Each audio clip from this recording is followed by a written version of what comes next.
Hello, Trà Vinh xin chào các bạn. Hôm nay thì mình chỉ cái cách nấu đậu nè, nhanh mềm, dù là đậu xanh hay là đậu đỏ gì. Khi áp dụng cái cách này thì mình nấu rất là nhanh mà không cần phải ngâm đậu trước luôn. Thì nấu chè đậu xanh ăn rất là mát, mình nấu cùng với táo đỏ và hạt sen khô. Vừa thơm vừa mát, lại dễ nấu, rất là nhanh mềm luôn. Thì mời các bạn cùng vào bếp để thực hiện nhé. Đầu tiên thì mình chuẩn bị đậu xanh. Đậu xanh này thì các bạn mua cái loại đậu xanh hạt vậy nè, còn nguyên rồi về cái mình lựa những cái hạt sau bỏ đi. Xong rồi thì mình sẽ cho hết phần đậu vô trong nước để vo. Đây là cái cách đầu tiên, mình sẽ làm sạch đậu trước nha. Tại vì cái cách này thì mình không cần phải rửa đậu lại nữa, mà mình làm cho nó sạch xong rồi chút mình dùng luôn. Rửa hết những cái bụi bặm nè, cát đồ trong đậu thì mình rửa khoảng 2-3 nước vậy đó cho nó sạch. Tiếp theo thì mình dùng cái ly giấy hoặc là ly nhựa cũng được nữa. Các bạn sẽ cho phần đậu này mình chia ra làm 2 ly. Mình cho vô hết 2 ly luôn nha. Thì cách này mình dùng 100g. Rồi mình sẽ cho nước vô, nước lọc bình thường, các bạn cho hơi nhiều một chút. Mình cho nước vô vậy để cho cái hạt đậu khi mà mình đem đi đông lạnh nó sẽ giữ được cái độ lạnh lâu á. Và các bạn sẽ đem đi đông đá lại vài tiếng. Đây là phần đậu mà mình đã lấy từ ngăn đá tủ lạnh ra nè. Nó phải đông thành cục nước đá vậy nè. Rồi xong rồi mình sẽ cắt ra. Các bạn sẽ lấy cái phần nước đá của đậu này ra nha. Đây, nó tụ thành một khối. Có cục nước đá và phần đậu luôn. Đây là cái cách nhanh nhất luôn á.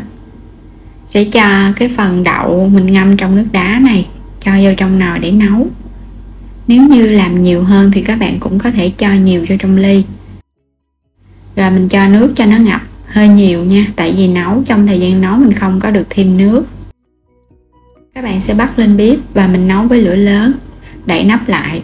Tại vì đậu đã đông đá, các bạn nấu lửa lớn cho phần đậu này nó gặp nhiệt, nó sẽ tan ra và nó nhanh mềm. Mình để đây mình nấu 5 phút. Tiếp theo thì mình dùng hạt sen khô. Hạt sen này các bạn cũng mua ở chỗ mua đậu, những tiệm tạp hóa đó. Rồi mình ngâm nước vài tiếng cho nó nở ra. Xong rồi thì mình chỉ cần nấu khoảng 5 phút trong lúc nó sôi 5 phút là hạt sen nó sẽ mềm. Quay trở lại nồi đậu thì mình nấu được 5 phút với lửa lớn luôn. Thì phần nước các bạn thấy nó cạn nhiều. Mình thấy hạt đậu nó nở rồi nè. Chỉ với 5 phút lửa lớn nhất luôn thì hạt đậu nở bung ra rất là nhanh. Phần nước cũng cạn nhiều luôn á. Tiếp theo thì lấy cái phần hạt sen đã nấu chín mình cho vô. Hạt sen khô thì nấu nhanh lắm. Cho thêm vài cọng lá dứa nữa cho nó thơm chè ha. Khuấy đều lên thì nước cũng cạn nhiều. Lúc này đậu đã mềm, các bạn có thể cho thêm nước tùy ý. Và để cho chè ngọt và mình ăn mát hơn thì ở đây mình dùng đường phèn. Thì phần đường phèn hoặc là đường cát cũng được, tùy theo các bạn chọn. Và mình nêm sao cho nó ngọt tùy theo sở thích nha. Ở đây thì mình nêm ít thôi, nó có vị ngọt là lợ là được vì phần nước này cũng ít Vậy là xong rồi đó. Đường tan ra nữa, chè sôi trở lại nữa là được. Mình tắt bếp. Quay qua đây cái cách thứ hai, mình cũng dùng 100g đậu xanh. Các bạn cho hết vô cái tô. Mình cũng lựa nha, những cái phần đậu mà nó bị sâu hoặc là nó bị mọt ăn thì bỏ đi. Mình sẽ cho vào đây 1 muỗng cà phê muối, rắc đều ra. Tùy theo cái lượng đậu nhiều hay ít mà các bạn cho muối nhiều hay ít nha. Rồi mình cho vào một chút xíu nước. Đây là bước thứ hai, không cần ngâm đậu mà mình phải chà sát vậy nè. Cái phần muối nó sẽ bám sát vô trong cái vỏ của hạt đậu. Thì cái phần vỏ của hạt đậu nó sẽ mềm và nó bị bong ra. Thì chút mình nấu nó nhanh lắm. Thay vì mình phải ngâm nước qua một đêm, mình chà trong vòng 5 phút. Cứ chà sát, chà hết luôn nha. Nếu mà nấu nhiều các bạn cũng chia nhỏ ra để mình chà. Chà càng lâu thì mình nấu nó càng nhanh mềm. Chà đậu phần muối 5 phút thì mình cho nước vô. Vo rửa cho sạch, khoảng 2-3 nước. Rửa hết cái phần muối nha. Tại vì nấu chè mà các bạn để muối là nó bị mặn Xong rồi mình để cho nó ráo cái phần nước này. Cho hết vô trong nồi để nấu. Rồi mình cũng cho nước hơi nhiều để nấu. Đậu thì nó nở ra nước nó sẽ bị cạn á. Các bạn cũng bật bếp và mình nấu cho nó sôi lên. Mình có dùng đây là táo đỏ khô, ngâm nước chút xíu khoảng 5-10 phút nha. Rồi mình rửa cho nó sạch bụi. Các bạn sẽ cắt, mình lấy cái phần hạt ở giữa bỏ đi. Hoặc là các bạn có thể mình cắt ra làm đôi. Trái táo lớn thì cắt làm đôi hoặc làm ba cũng được. Ở đây mình để nguyên trái luôn nha. Rồi bỏ cái phần hạt đi. Lần lượt thì cắt cho đến hết 100g táo này. Quay trở lại nồi chè.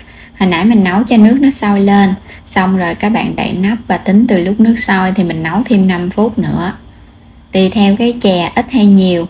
Thì mình nấu 100g đậu. Thì tính từ lúc nước sôi 5 phút là hạt đậu nó sẽ nở mềm vậy nè. Rồi các bạn sẽ cho cái phần táo và lá dứa vô. Tại vì mình muốn nấu để cho các bạn xem cái phần đậu nó mềm lâu hay là mau, cho nên mình cho táo vô sau cho nó sôi bùng trở lại nữa.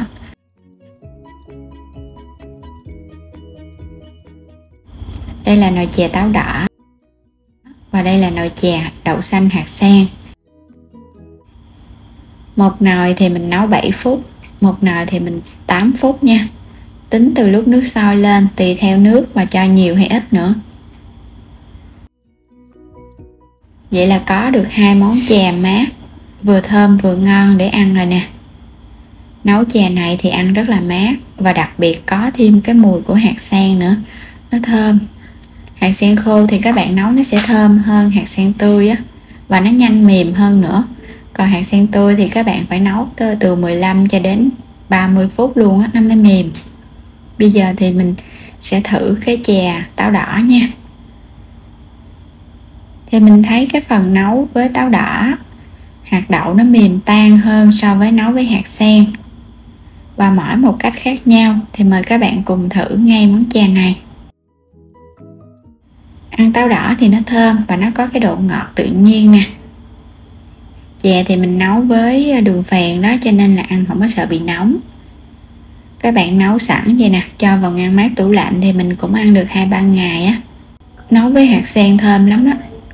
Độ ngọt cũng vừa nữa, ngọt thanh thanh nè, không có quá gắt. Và mình thấy cái cách nấu với đông đá thì cái hạt đậu nó nở nhưng mà nó không có bùi. Còn các bạn nấu bằng cái cách mình chà sát với muối á, thì nó nở nhừ ra luôn á. Và hai cách này thì cũng tương đương nhau à. Và mình chúc các bạn ngon miệng với món chè đậu xanh này nha. Đừng quên đăng ký kênh để nhận các video mỗi ngày, xem kênh ủng hộ mình. Xin chào tạm biệt và hẹn gặp lại các bạn ở những video tiếp theo.